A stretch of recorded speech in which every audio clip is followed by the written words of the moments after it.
I'm rudely woken by boisterous yells. As I blink my eyes open, I see the pongo planted on Zack's face. What's going on? Zack leaps off the bed, continuing his scolding, and the pongo scurries under the pillow. I think you scared him. Get out of there! He snatches the pillow to reveal the pongo contentedly blobbing over its dischargers. The pongo's eyes are slitted shut and he wears a silly grin. Don't even think about it! Zack scoops up his dischargers and forcefully gives them a shake. The pongo's eyes snap open as he wobbles in the air, clinging for dear life. Boy! Zack doesn't cease his shaking, and somehow the pongo seems to be hanging on. Boy! His small body jiggles up and down until he finally bounces to the floor. Boy! He glares daggers at Zack, who's too busy inspecting his discharges to notice. There's a sharp knock on the door. Barely comprehending what's going on, I shuffle to the door and open it a crack. I heard yelling. Is everything She cuts off mid-sentence and her eyes grow wide. I look behind me and see Zack dangling his discharges high in the air while the pongo leaps up to reach it. These aren't for you to absorb! Boy! I'll just wait for you guys downstairs. Take me with you. Before I can answer, she turns around and walks away. I can't blame her for that. I close the door and start getting dressed. A long while later, I emerge from the room with the pongo sitting on my head. Zack has his discharges back in their holsters and shoulders his pack. We head downstairs and meet Leanna, who is waiting at one of the tables. Is everyone ready? Yep. Yeah. As long as that thing doesn't come near my dischargers again. Boy! The pongo sticks out his tongue. Leanna speaks before the two of them can start again. All right, then let's hit the road. With one final nod, she leads the way out of the inn and back into town.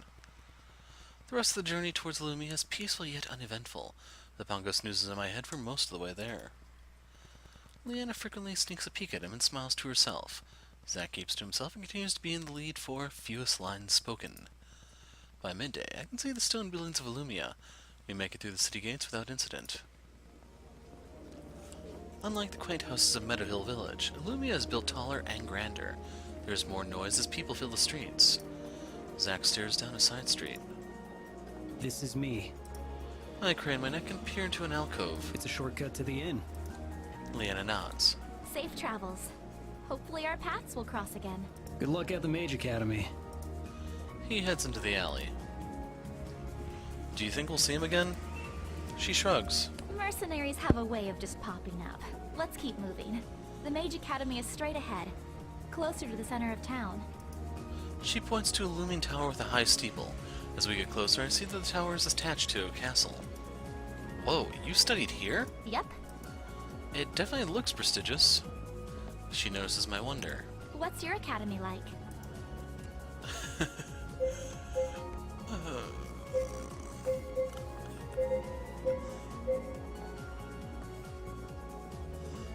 I can go with the truth, what half of people think it is, or what the other half of people think it is. I shrug. Usual, there are a lot of students all studying different majors, but we all have required core courses which we have to complete before branching into our majors. Leanna nods. That sounds similar to the Mage Academy. Everyone here must learn magic and casting. But after that, we are able to choose a discipline. Like becoming a mage knight? Yeah, that's right. We begin making our way down the grand streets of Illumia. Once we arrive at the academy, Leanna pushes right through the wrought iron gates and leads me across the expansive quad. Students pass by in flocks, chatting animatedly. Each of them wears nearly identical long cloaks, differing only in color. Leanna glances excitedly at a girl wearing a white cloak. Do you know her? No, but we're in the same house. What does that mean? You can tell by her cloak. White means she's learning wind magic. I pay more attention to the specific colors. There's white, red, blue, and green. I bet I can guess which color represents what. Wind is white. Leanna nods. Red is fire, blue is water, and green is earth. She grins. You got it. We walk past an enclosed field. A young man sporting a green cloak holds a book in one hand and with his other hand aims his manipulator straight ahead of him. His mouth is pressed in concentration and beads of sweat line his forehead. After a few tense minutes, the earth rumbles beneath him and dirt spikes shoot out of the ground. That was awesome. Come on! Leanna pulls on my arm, reverting my attention back to the task at hand. We enter the east wing of the castle and into an open foyer. There are only a scattering of students wandering these halls. and most are accompanied by an adult wearing long black robes. I assume they must be the professors. Leanna scans each professor we pass as if looking for someone specific. She leads me up a winding staircase, then grins when she spots an older man with graying hair. His robes are pleated with white stripes and he carries a staff in one hand. Professor Orin. He turns at the sound of his name and matches Leanna's grin. Leanna, one of my best and brightest. What a pleasant surprise. She smiles bashfully at the compliment. It's great to see you again. What brings you to the academy? Actually, I'm here on official business. I'm sure you've heard of the random concentrations of magical energy by now. He nods. Well, I found someone who was directly impacted. She gestures to me. I shift awkwardly as his gaze falls on me. Although he looks intently at me, I can sense his curiosity. What exactly do you mean by impacted? I was investigating a report of unusual magic energy in Meadowhill, and it turns out the concentrated energy originated from him. Professor Orin raises a skeptical eyebrow. That level of energy would tear a human apart from the inside. Are you sure you weren't mistaken? My manipulator read the energy level. Maybe we can use the Academy's equipment to scan him again. Yes, let's do that. He motions for us to follow him, then turns down the hallway. We arrive in a spacious room. There's a large device on one end of the room, which is separated by a wall of glass. The device has two panels on the side, which stretch up about 8 feet off the ground. On the other side of the room are a handful of students and professors. They consistently focus their manipulators on what I assume to be magical tests, and every so often jot down notes. A couple of pongos openly roam about the room, mostly ignored by the people. If one wanders a little too close to a crystal, a student chases it away. Otherwise, they leave each other be. Thought you said pongos weren't really welcomed in society. Yeah, I wouldn't really call a university society either, Leanna. Leanna looks fondly around the room, a reminiscent smile on her face. They aren't, but mages tend to like them. Pongos absorb residue energy on the mage from casting, which is surprisingly nice. Kind of feels like a gentle massage. Professor Orin gives her a soft nudge. Go ahead. She nods and turns to me. We're gonna take another scan of you now. You're talking about that huge thing behind the glass, right? Yeah. It looks intimidating, but it functions the same way as my manipulator. Alright. One of the students leads me to the device and has me stand between the two panels. There's a crystal mounted on top of each panel. As he closes the glass door behind him, the quiet mumbling of voices is muted into silence. A beam of soft light emits between the crystals and slowly descends towards my head, passing through my torso and disappearing at my feet. Once the light is gone, the same student lets me back into the room. Professor Orin looks grave while Leanna's mouth is pressed into a firm frown. This can't be right. Maybe we should scan him again. Leanna, the levels that you reported would have killed this young man. Even so, how is it possible that this scan shows he has 0 magical energy? She holds out her manipulator. Just as when we first met, a pale light glows. Unlike our initial meeting, as she holds her manipulator closer to me, the light remains unchanged. Leanna's face falls. Professor Orin puts a comforting hand on her shoulder. Had he just cast it? Perhaps it was magical residue which you had read. As you know, that tends to slowly leave the body after each magic use. She shakes her head. It was too high a reading to just be residue. And we have to stand up for her. Last time Leanna used her scanner thing on me, that little glowy light was pulsing like crazy. Like it was almost flatlined, it was beeping so much. Professor Orin seems intrigued. Then perhaps it was a faulty reading from your manipulator. Perhaps. So you can see that really had no influence. It might affect her affection levels, but that's it. I can hear the skepticism in her voice. Seemed to be working fine before. Leanna shakes her head as if asking me not to continue. I should get back to my students, but I hope I get to see you again. Professor Orin gives Leanna's shoulder one last comforting squeeze before he leaves. While our discussions have been taking place, I noticed the pongos would watch me with interest. A green one starts to gravitate towards us. Maybe it's interested in Leanna's magic. But then, why does it look like it's heading towards me? Polly? I look down and see my wobbly blue friend at my feet. Hey, you're back. He bounces on the ground, fixes me with his wide smile. Suddenly he stops and stares at the green pongo who blinks back at him. He hops towards us and grins. Poi. Poi poi. Poi. My pongo's eyes widen. Poi. Poi poi. The green Pongo grins and hops away, and my Pongo follows it. I have no idea what just happened, but why do I feel all warm and fuzzy inside? As the Pongos run off, a professor in a wheelchair rolls towards us. Although he's lost all his hair, he doesn't seem as old as some of the others. Leanna. She doesn't bother containing her surprise. Professor Xavier! So I went with this one last time. The Professor Xavier? Wait, your name is Professor Xavier? He blinks. Yes. Have we met before? Professor Xavier teaches the effects magic has on the human body, including any genetic mutations from frequent use of magic channeling. My eyes grow wide as I gape at him. Professor X teaches about mutants. The two of them share concerned glances. Professor, is there something I can help you with? Leanna, how high was your original energy reading? In the thousands. He creases his brow and ponders quietly. Tell me, are you familiar with the theory of temporal rifts? Leanna and I both shake our heads. In the most basic sense, a temporal rift occurs when the fabric of the universe is torn. In the midst of this tear, there is a moment where the parallel worlds overlap. Leanna and I glance sharply at each other. Would it be possible to cross between these worlds? It may be in theory, but it'd be very difficult. After all, that type of travel between worlds would require an immense amount of energy, an amount that no human would be able to manipulate and survive. That's why most elders have dismissed this as nonsense. But listening to all that's been said today, it coincides quite closely with this theory. For the first time since we've arrived at the school, I begin to feel a glimmer of hope. What more can you share about this theory? Well, not much, I'm afraid. As I said, most consider it to be either nonsense or too inconsequential to waste their time on. Although there is one man who spent his life developing and researching this theory. He used to be an instructor of this academy. Is he still in Illumia? Unfortunately, he left many years ago in search of Ember Mist. Leanna purses her lips. The hidden city. He nods. If it's hidden, I'm guessing it'll be hard to find. Before he can respond, a student with two long pigtails strides over. Please allow me to accompany you on your quest. Professor Xavier replies sternly. Absolutely not. Could you elaborate on your disapproval? This is an excellent opportunity to further my research and education. This is not a Mage Academy-sponsored expedition, so there won't be mages around to protect you.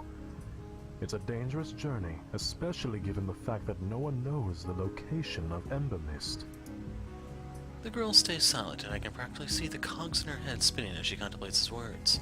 Finally, she nods. Understood. As soon as she finishes speaking, she turns on her heel and walks away. What just happened? Pay her no mind. That's just how she is. Who is she? That's Amelia Estelle, the university's prodigy. She's only a teenager, but already a mage caster, which means she can manipulate two different elements at the same time. I flash her a grateful smile for automatically explaining what a mage caster is. I'm guessing mage casters are usually a little older than a teen. Leanna grins. Just a little. Most mage casters are in their 40s. My eyes widen. She must really be something special then. Anyway, thank you for all of your help, Professor. I'm sorry I wasn't able to be more helpful, but I wish you the best of luck on your journey. After saying goodbye, his wheelchair moves on its own and pushes him out of the room. Whoa, did his wheelchair just move by itself? Not quite. He's using wind magic to push it along. The more I see magic in use, the more I wish I could use it. What did you think of everything the professor said? Sounds exactly like what happened to me. We should find this Ember Mist City and talk to the professor there. She nods. Unfortunately, no one knows how to get there. Let's stop by the inn. Since it's a hub for travelers from all over, there's bound to be someone who knows something. That sounds like our best course of action. Once agreed, Leanna leads the way out of the academy. I follow her through the twisting roads of Illumia. When asked why we were taking so many turns, she said she wanted to avoid the marketplace, which would be so crowded with people we wouldn't be able to walk through. Soon we reach the inn. The place is a lot larger than any other inn we've stayed at so far. Along with the smoothly crafted dining tables, there's a fireplace along the far wall with labeled jars on the mantel. The place is fairly busy for this time of day, and only a couple of tables are open. Per usual, Leanna speaks with the innkeeper. I see him points towards a couple by the fireplace. When she returns, she drops a key in my hand. Here's the key to your room. I figured we're going to be spending the night here. I nod as I pocket my key. The innkeeper doesn't know how to get to Ember Mist, but he says that that couple comes from the far desert. They might know. Maybe we should split up. We can cover more ground that way. Good idea. I'll go talk to that couple first. Okay. As Leanna walks off, I survey the room. So, if you remember, the loner in the corner is Zack. So let's start with a group of adventurers, shall we? I approach a table of misfits. These guys look like they're well-traveled. There's a tall, bulky man wearing fur boots and a loincloth and very little else. His muscles ripple as he takes a swig from his tankard. Beside him is a short, stouted, bearded man. Gold is entwined in his braided beard, and a scar runs from his bald head down to his cheek. The last member of their party is a lithe, blonde, elegant man. A bow is slung on his back, and his glossy hair spills around it. Hey there! The blonde man grins while the other two peer at me. Well, aren't you a tall, refreshing drink of water? I'm Randall, but you can call me Randy. He winks. I'm out of here. This must be why my mother told me not to talk to strangers. I think it's time to nope on out of here before something I regret happens. Actually, I'm sorry for bothering you. I hurry away from the table and survey the room again. So if you didn't get the reference, that's supposed to be the Lord of the Rings. The bowman was Legolas, and I can't remember the other two that were just described.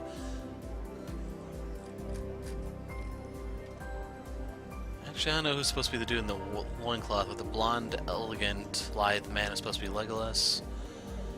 I can't remember the dwarf's name. Yeah, that one I don't remember. So let's talk to the girl. And I use girl loosely. I approach the pretty redhead by the bar. Hey there. She smiles. Hi. Are you looking to join a party? I can be. I sit down beside her. Have you been here long? She gives me a curious look. Long enough to know that I haven't seen you before. I'm just passing through. Oh, where are you headed? To Ember Mist. Suddenly, her smile drops. That's not the reaction I was expecting. Ember Mist doesn't exist. I frown. I don't think this is going to go anywhere. Alright, never mind then. Her smile drops again, and she grabs her drink. She sways her hips as she walks and approaches the man who's drinking alone. Her alluring smile returns as she sits down beside him and touches his hand. Wait a minute, is she a consort? Let's pretend that didn't just happen. Looks like I'm not having much luck. I wonder how Leanna is doing. So I thought that was something else, but apparently it was just a hooker. Who would have guessed, right? Judging from her pouch, she had about as much success as I did. We make our way back to the bar. Greetings. Amelia waits for us by the bar, and I'm startled to see her presence. Leanna looks just as shocked. What are you doing here? I've come to accompany you on your journey. Professor Xavier made it very clear that you were to stay at the academy. His logic is rational, but my presence and assistance is far more beneficial for you than it is for me to remain at the academy. What assistance? I am aware of the location of Ember Mist. How is that possible? How I know is irrelevant. Alright, if you know, then tell us where it is. I will gladly impart this knowledge into you should you accept me as a travel companion. But the academy won't let you go. She shrugs. If I cannot go, then I suppose neither can you. Leanna bites her lip. I can tell she's torn. Why not? What's the worst that could happen? We should just let her join. We shouldn't go against a direct order from the Mage Academy. What other choice do we have? She frowns. Nobody at this inn knows the location. I doubt we'll find anyone else who can tell us how to get there. Are you really willing to give up this lead? Leanna runs her hand through her hair. She thinks. She steals glances at Amelia, who watches us with hawk eyes. Finally, Leanna's expression softens and she nods. Fine. You can come with us, but only on the condition that you let us bring extra protection. That is a logical conclusion. I am not opposed to it. All right. I'll see if I can find some mages last minute. No! Both Leanna and I stare at Amelia. Mages will alert the Academy of our proposal. And then they wouldn't let us go. Correct. I suppose that makes sense. She taps a finger to her chin. I guess the only other option is to hire a mercenary. She grins. and I think I know just the guy. Is it me? Leanna and I scan the inn for any signs of Zack. She spots him in a secluded corner of the inn, drinking alone. Hey, Zack. He looks up from his tankard. If he's surprised, he doesn't show it. He nods his greetings. Guess things went well at the academy. As well as expected. I'm actually here to do business. Zack cocks his head slightly. You have my attention. We need protection for our newest companion. She nods towards Amelia, who merely stares at Zack. He gives her a once-over. Isn't she a mage? Yes, but a student. That is not an accurate description. I am, Leanna glares at her. A student. while not untrue, I have fulfilled the necessary curriculum to be considered. Amelia! Leanna is clearly exasperated. Amelia cocks her head to the side and studies Leanna curiously. Anyway, what we're trying to ask is, are you for hire, and will you accept this job? Zack pauses and takes a long swig from his drink. He looks from me to Leanna to Amelia, then pauses again. Finally, he nods. All right. Really? That's great. We're headed to Ember Mist. Zack raises an eyebrow. The hidden city? We have someone who knows the way. Zack's gaze falls on Amelia. Interesting. Alright, now that we have our team, what do we do now? There's no point in beginning our journey when the sun is almost gone. That's true. I should return to the academy before my disappearance is observed. Good idea. We can reconvene here tomorrow morning. The three of us leave Zack alone and Amelia heads out of the inn. Just as she leaves, a group of young adults burst in. They laugh loudly and their cheeks are flushed as if from dancing or running. A circlet of flowers is on each of their heads. Leanna gasps. Oh, the festival! Festival? Yeah, it's a celebration of the spring equinox. Do you want to go check it out? So kind of interesting they have a spring equinox. And last time I passed on it, but since this is the full game, sounds fun. Leanna grins. It is. It's one of my favorite festivals. We exit the inn. Although the moon is straight placed in the sky with the sun, the streets are still bustling with people. Leanna and I follow the crowd until we reach the town square. Colored strings of crystal lights hang from the large cherry trees lying the perimeter of the square. Their lights spill soft rainbows on the smiling faces of the townsfolk. The heavenly aroma of spices and grilled meat entice me towards the festivities. A simple stand is set up on one side of the square where musicians play a jaunty tune. They tap their feet in time to the beat as dancers whirl around the center of the square. As we pass through the square, giggling girls offer circlets of flowers. Leanna happily accepts hers and lets the girl place it on her head. It's so beautiful. Everything looks so different. Her eyes sparkle and she taps her feet to the rhythm of the music as she watches the pairs of dancers jumping and twirling. For the first time since we met, Leanna's face holds no trace of caution. My eyes are drawn to her as her smile lights up her entire face. She turns toward me and I quickly look away. I hope she didn't catch me staring. Would you like to dance? So there's no chicken dance option here. And in case you're wondering, that is a reference to Ace Academy. I'm not even sure what that's supposed to be a reference to. Yeah, sure, whatever. Sure, but I've never danced like that before. Oh? How do you normally dance? Her eyes glitter as she waits expectantly. Still no chicken dance. Suave and elegant. Well, I need a partner. Okay. Leanna holds out her hands and in one smooth motion I grab her hand and spin her into me. Oh, I flash her a winning smile as I gently dip her. Her cheeks flush as I bring her back up. that's actually really nice. Let me show you how we do it here. She takes my hands in hers, pulls me to a more secluded area on the dance floor. For this song, we're gonna raise our right hands up like this so they touch. She bends her elbow and holds up her arm to eye level. Then she moves my arm so it matches hers. I can feel the warmth of her fingers as they brush my own. Our hands will stay here, and then we use our right foot to step to the right. Then left foot back. Then we'll shift our weight front and back in a ball change. As she speaks, she demonstrates the steps. Then we do the same thing on the left. Left foot left, right foot back, and ball change. Isn't that the hokey pokey? Then we step to the right and spin from behind. Come on, try it with me. Alright. We get into position and Leanna counts off. 5, 6, 7, 8. First I step. Remember and repeat the icon pattern. What am I supposed to do?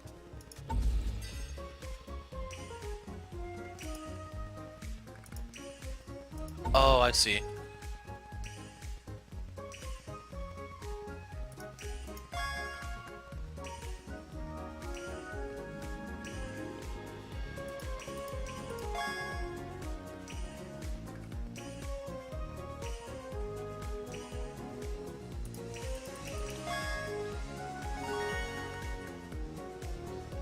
By the skin of my teeth, right? Matching Leanna, I step with my right foot. That's it. Then I step with my left foot to the back and do a ball change. Next we do the same thing on the left side. Then we step with our right foot and spin.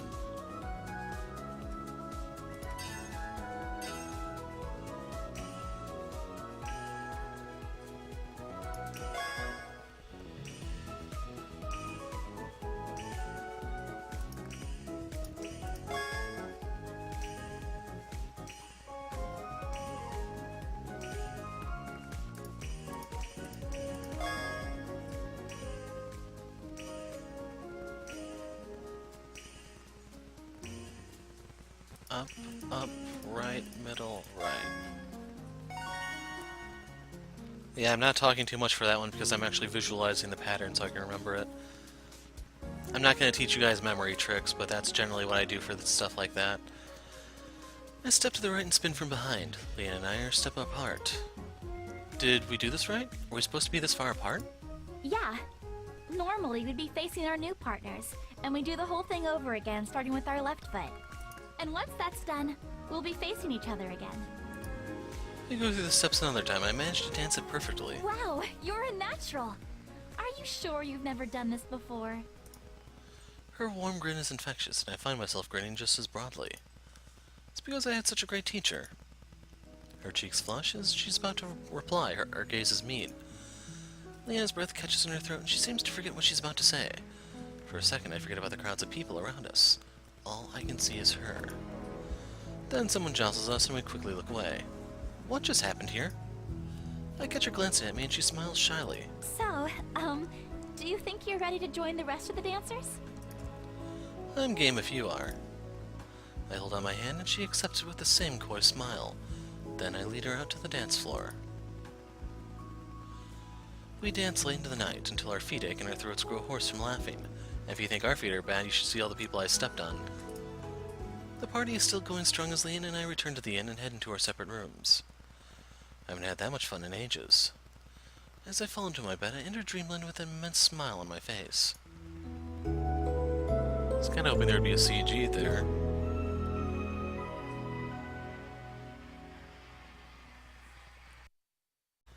The next morning we regroup downstairs at the inn as planned. Is everyone now prepared to begin our journey? We nod. Then let us depart. She leads the way out of the inn and back into the quiet city. Remnants of last night's festival litter the ground with a series of petals and general debris. The cleanup detail is hard at work. They wear thick gloves as they have hardly removed the decorations and debris. I wonder how long they've been working on this. The festivities continued even after I threw in my hat and went to bed.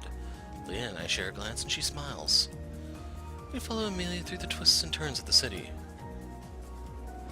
Where exactly are we going now? To the Crystal Rail Station. Crystal Rail? Sounds like it might be a train. Leanna speaks up before I can even ask.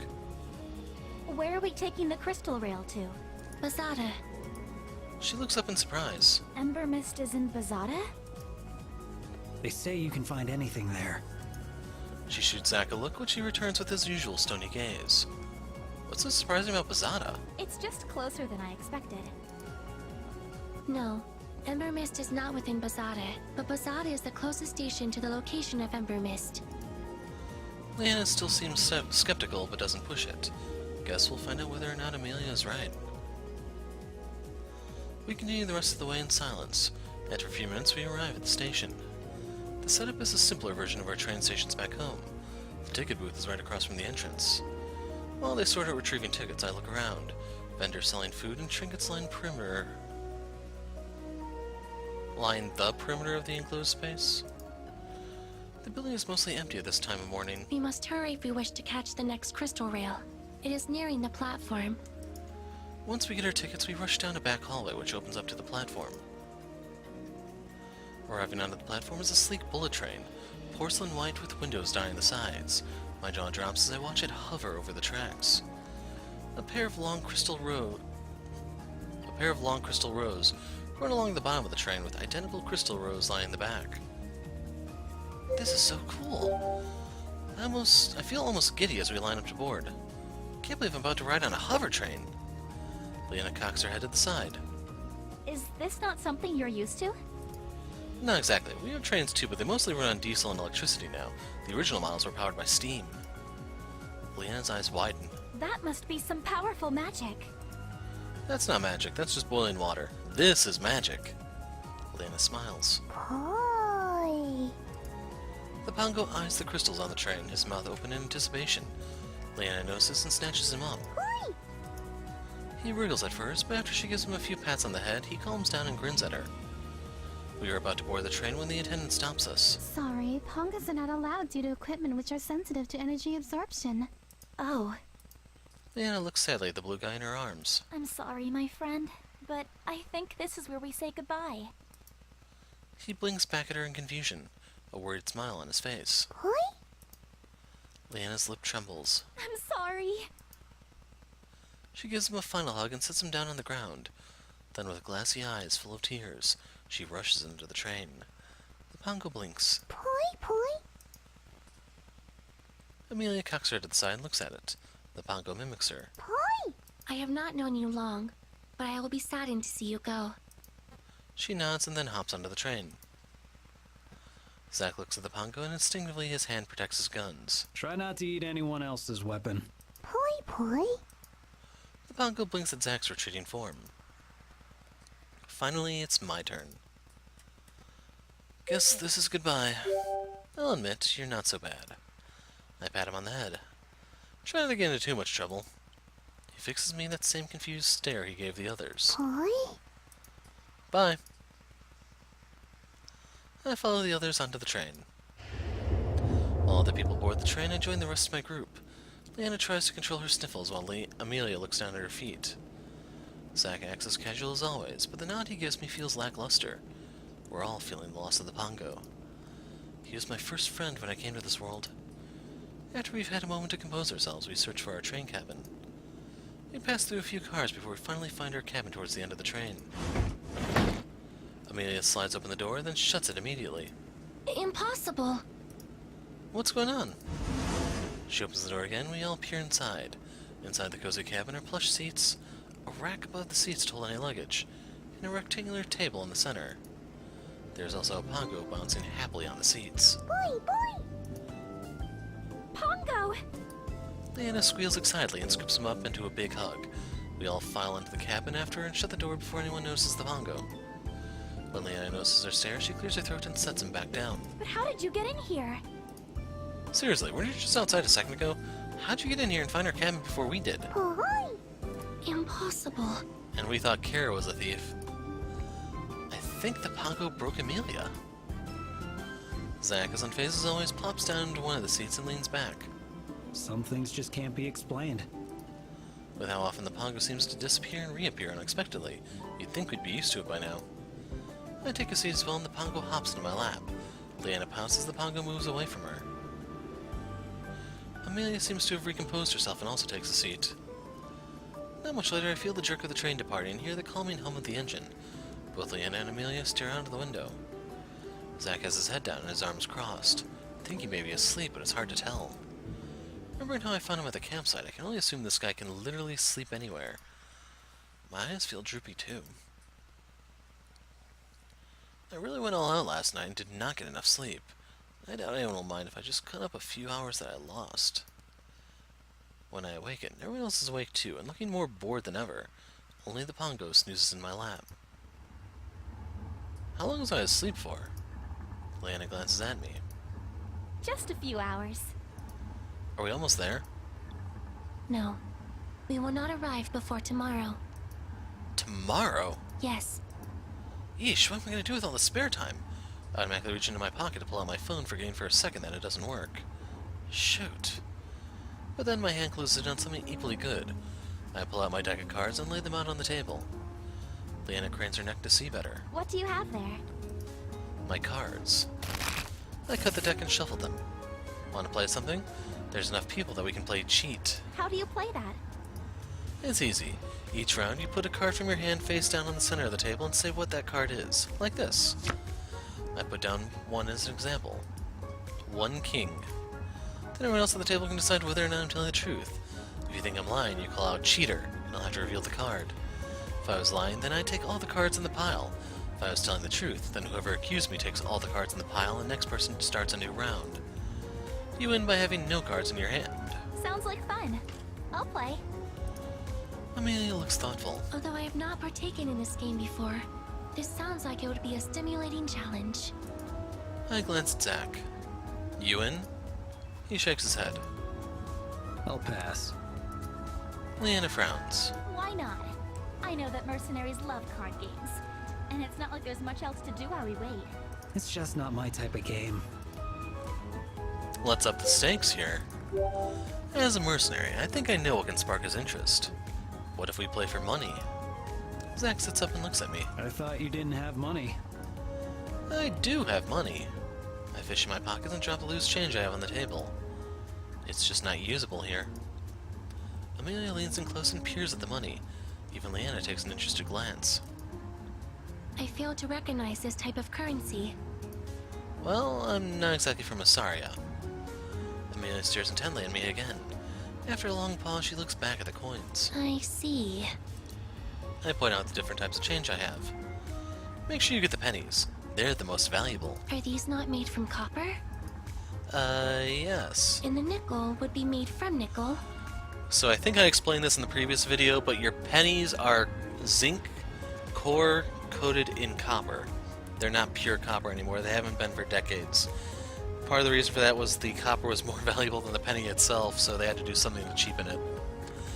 And currently, as far as I know, nickels are still made from nickel. Also, yes? Then suffice it is to say, should not the nickel be more valuable than the penny? Damn, she got me. Zack leans back into his seat. If it's not money I can use, then I'm not interested. Zack, I will pay you for his coins. Zack sits back up. Go on. For any coin of his you receive, I will trade you one of our coins. Amelia, you really don't have to do that. I know. Leanna looks uneasily between Zack and Amelia. Alright. Deal. As Zack settles in, I deal out the cards. Zack frowns when he looks at his hand. These cards are strange. Like I said, I'm not from Asaria. I give a brief rundown of the suit. I believe that's supposed to be the suits and face cards? I'm not sure. When I look up from my hand, I see Amelia staring at me. This is getting a little uncomfortable. Let's start the bet. We all throw our coins on the table. I'll go first. I drop a card face down on the table. 110. Silence. No one reacts. Okay, Leanna, it's your go. Okay. She slides a card onto the table, her face completely blank. 1, 2. Cheater! Leanna flips over the card and reveals a 2 of diamonds. Damn. She grins while I grab the pile. Amelia's go. Her face even more stoked than Leanna's. Amelia places a card on the table. 1 queen. So I believe when I did this last time I did pass, so this time I'm going to do cheat for all of them. Cheater! Amelia flips over a card to reveal the Queen of Hearts. Dang, 2 for 2. Finally, it's Zack's go. In usual Zack fashion, he stoically slips a card down. 2 8s. Cheater. Whoa, she was fast. Without breaking from his poker face, he flips over the card to reveal different cards than 8s. Silently, he collects the pile. We count how many cards each person has in their hands, and whoever has the lowest number of cards... Whoever has the lowest number so far collects the first round of bets. Then we throw in our next round of bets. Okay, me again. I don't remember what I did last time. Well, I'm a hero, so I guess I have to tell the truth, damn it. Better stick with truth. Show a tell. Yeah, we'll cheat a little bit. Maybe I should mess with them a little. I purposely let it slip on my face that I might be lying. 2 3s. Leanna calls me out. Cheater! No, Leanna, why? I flip over my cards to reveal 2 3s. You tricked me. I grin as she grabs the cards. Leanna looks slightly worried at her hand, then smooths her face. 2 aces. Cheater! I saw that moment of worry. She's definitely cheating. Cheater! Leanna proudly flips over 2 aces. You used my own strategy against me, I see. It was too good to resist. I can't believe I fell for it. Amelia puts down her cards. 2 sevens. Cheater! Amelia flips over 2 sevens. Seriously? Again? She slides a pile over to me and I catch a glimpse of a smile. It looks like she's enjoying my pain. Without delay, Zack lays down his cards. 2 5s. Before anyone else has a chance to react, Amelia calls out. Cheater. Zack grumbles under his breath as he collects the pile. Why did you bother bluffing when you were the one starting a new pile? That's the best time to bluff. Nobody expects you to. Well, Amelia expected it. Zack looks sideways at Amelia. Because she's some kind of mind-reading witch. Amelia looks smug at Zack's disgruntledness. The bet for this round goes to the winner and we start a new pot. Back to me again. Going to stick with what I do best. Draining all emotion from my face, I place a card on the table. 1 king. Nobody calls me out. Leanna lays down her card, looking confident. 1 king? Cheater! Leanna triumphantly flips over her card. You weren't the only one with that card. Even if you were telling the truth the last round. So there's probably a few different ways this could play out, and there's probably a lot of conversations that could go with it. Guess you'll never know. I collect all the cards. Amelia wears the same stony face and slips down a card. 1 jack. Cheater! Amelia wordlessly flips over the card to reveal a 10 of clubs. She slips it back into her hand. Zack plays his card. 1 6. Again, Amelia is faster than anyone else. Cheater. Zack growls in frustration. How do you know every single time? Amelia just stares at him with her same blank stare, which frustrates Zack even more. This is the dumbest game ever. He throws his cards down the table and knocks over the coins before crossing his arms. Leanna jumps away from the table as Zack hits it, her eyes wide. I'm a little taken aback and jolt back, which awakes the Pongo. Only Amelia seems unfazed. Poi poi? So, should we keep playing? Of course. Zack picks his cards back up. Leanna and I glance at each other and burst out laughing. At first, Amelia looks at us in bewilderment, but our laughter is so contagious that she breaks a smile. Are we playing or what? We resume the game with smiles all around. The longer we played, the more into the game everyone became. Needless to say, Amelia correctly guessed Zack's cheats every single time, much to Zack's ever-growing frustration. In the end, I won the game. How? With the first to run out of cards. When we were tired of cheat, I taught them a couple of other games. It was late into the night when we all decided to turn in and go to sleep.